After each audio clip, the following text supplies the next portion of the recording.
Mimi nimejam sana leo asubuhi. I'm supposed to be resting, but tell me why Mwafreeka wa Nini ameamua platform yake itatumiwa kufanya smear campaigns against opposition leaders. Unajua kuna time Mwafreeka uliwahi sema some episodes back, I'm gonna trace it. Ukasema ati ile siku Ruru, kama Ruru anaweza kuja kwako na afike bei, ati unaweza msupport.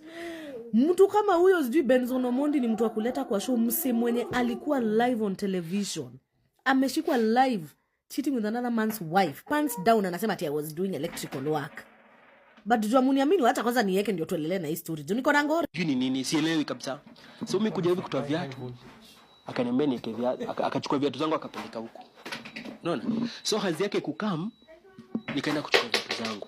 When I saw this expectant lady coming in, na niliambiwa she's the wife of the guy mwenye amepatikana, I came in out of concern as a woman because naona she's almost getting a baby and anything can happen. They have attacked us with guns.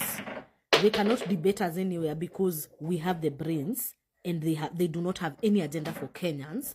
Sasa they have resulted to sponsoring journalists and podcasts and platforms to try and spread smear campaigns against our elected leaders. Babu Owino has never shied away to clear any controversy. Never, by the way. He speaks the truth to the matter. So sasa mumeanza madimpo zameanza kusponsor watu wakuje kumharibia jina. Ni Babu kwa sababu for governor. Na hiyo nayo hatutoki hapo. And Mwafreeka, by the way, will deplatform you. Babu is not a person you touch. Si Babu wetu. Tutadeal na wewe. Kwanza natoa hizo clips zako zote ukisema ati Ruto akifika bei unaingia saidi yake. Jizu unajifanya all of a sudden, hey, these are not my views. These are not my views. My guest has yeah, your views. You aired them. One time Ruto must go. Nini ni kama unataka kutuua. Like you almost killed me this morning.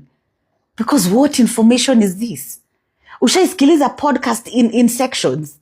Because you need to breathe fast before you continue listening.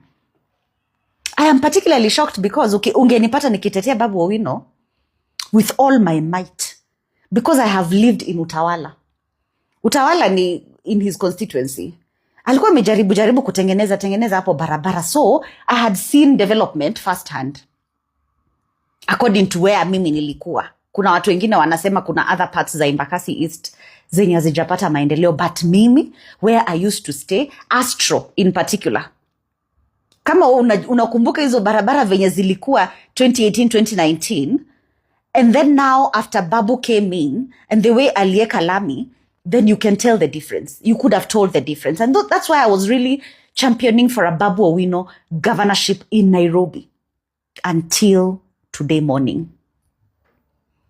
Nimeona iko Nini ameanza kukua abused. Uwezi shika mtu wetu, mtu wenyu mgani? Mtu wenyu mwenye anaua. Allegedly. Let me use iko Nini's allegedly. Mtu wenyu mgani? Let's not be foolish. Ama mko kwa payroll cause atakuwaje mtu wenu with all these accusations? I listened to that man. Okay, let's just assume that the man is lying. Let's assume the man is lying. Internet is free. Kila mtu mwenye anaona hii video ako na internet. Si uingie kwa internet, uangalie hizo killings zenye ana mention, uone kama how they are connected. He mentioned a driver kwa mambo ya youth fund. At that point of the death of that driver, his name is Simon Mwangi. He was driving somebody Clement. Kulikuwa na investigation ya youth fund yenye ilikuwa imepotea 180 million. So, this Clement says that they were invited to this party by Babu Owino. It's on the internet. Internet is free. He says, waliinvitiwa kwa hii party na Babu Owino. Suddenly, or unfortunately, or coincidentally, Simon Mwangi drowned and died kwa sababu he didn't make it to hospital.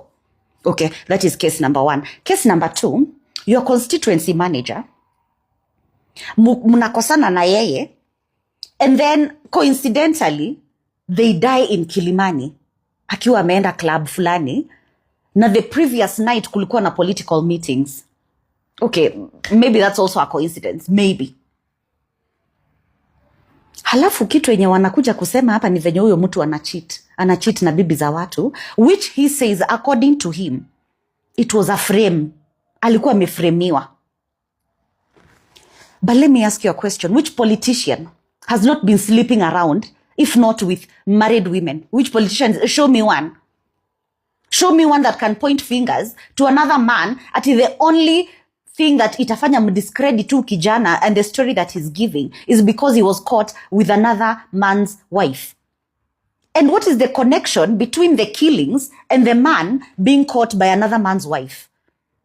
Mimi hata kama ni siasa, by the way, and I think I really thank God because I'm nobody's blogger. Kitu kama imesemekana, tunaingia tunaangalia, and if there is some connection to it, then we are going to ask questions. We are going to ask questions, because we are not saying we don't want a regime that has been killing young people. And that's exactly what we are championing for, because why are we speaking from both ends of our mouths? Which kind of... Me kwanza have been on the front line championing for youth leadership in this country. Na nimejiuliza sana leo asubuhi, is this the youth leadership? Is this it? Are we getting something wrong? And my question is, why is this not being investigated? Because vitu zenye kijana amesema, they are chilling. Ni sawa hizo vitu zenye anaweza kuwa alifanya akiwa UN, which is in the public domain. It is too much information. It is too much detail. Unaweza kuwa uliharas watu nini ukiwa UN for you to get to where you are. But killing a returning officer, and it was even on news. Returning officer wa Embakasi East went missing and then was found dead. You know, these coincidences are too many, and the allegations are too much. This needs to be investigated. As we are headed to 2027, clearly, guys, this is not the change we are talking about. Because tutatoa aje one regime that has been killing young people, alafu tulete mtu sasa mwenyewe ni mastermind wa kuuana? Are we crazy? Apana, this needs to be investigated. Like, easy allegations au kijana, they are too much. And if the government will not do this, then there's a connection between government and what Babu Owino has been doing. Because why not investigate? This is too much. And the coincidences are too many. Hey, iko nini mimi, utakuwa unatupatia disclaimer. By the time you're bringing such guests, unatupatia endorses, because I was almost getting a heart attack. Babu Owino Aki, this is disappointing, honestly speaking. Like, my heart is broken, seriously, today. Because I was your first campaigner. Yani ungenipata nikikutetea wewe. Nimekasirika hata. Plot twist. Have you thought about win ya Olkalao, ya DCP, could be a trap, a setup? Have you thought about it? Kwa sababu baada ya kusherekea, baada ya kufurahia, baada ya mbwembo, we need to think about it critically.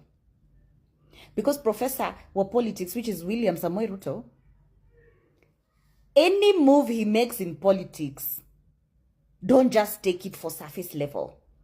Look at the deeper meaning. There's always a deeper meaning to what happens with William Samoei Ruto in politics. The whole Olkalao campaign reveals a situation that we call astroturfing in politics. Astroturfing ni political campaigns wearing a mask so that the common mwananchi apate a fake impression, so that it can create a fake public image for the common mwananchi. And when you look at it critically, that's exactly it. Because number one, kama hizo kura wangeiba, which atujui if it is the same that happened in Emurwa Dikir, Mbeere North, we actually do not have facts that kura hazikuibiwa.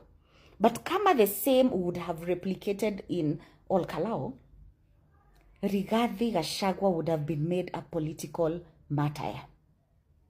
Kwa sababu sasa ingekuwa like a revolution. Hatuwezi amini IEBC, hatuwezi enda kwa hiyo uchaguzi kama hiyo IEBC is constituted the way it is. So number one, they were just trying to create legitimacy for the IEBC. Number two, not to create a political martyr out of Rigathi because of the victimization kama angeibiwa hizo kura. Number two, what was in play here was the national versus regional optics. Now what the Olkalao win has done for the DCP party is to just stamp that it is only a regional party. Like that tribal narrative yenye wamekuwa wakisema regarding this tribal, and they were trying to cement this. Because mbona tumeshinda huku kwingine kwote, lakini huku kwenye hata kama tumewaletea boat, tumewaletea gas ya papo, tumewaletea nini, nyinyi venye mko tribal bado tu mmetukata. While they are doing all this, UDA is coming out as a national political party, where else DCP imekuwa cornered into a regional tribal outfit. So as you are celebrating, just remember, mnafaa strategize, muweke your house in order. Hakuna kitu yenye nafanyikanga kwa siasa with no reason. It just doesn't happen.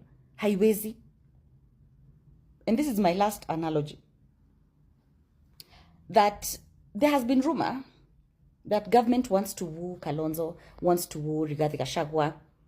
So government allows Gachagua to win all Kalao so that they puff him up, so that also his decision making at the table ya United Opposition na Linda Mwananchi and all these opposition leaders wakienda kuketi, Rigathi is their main man.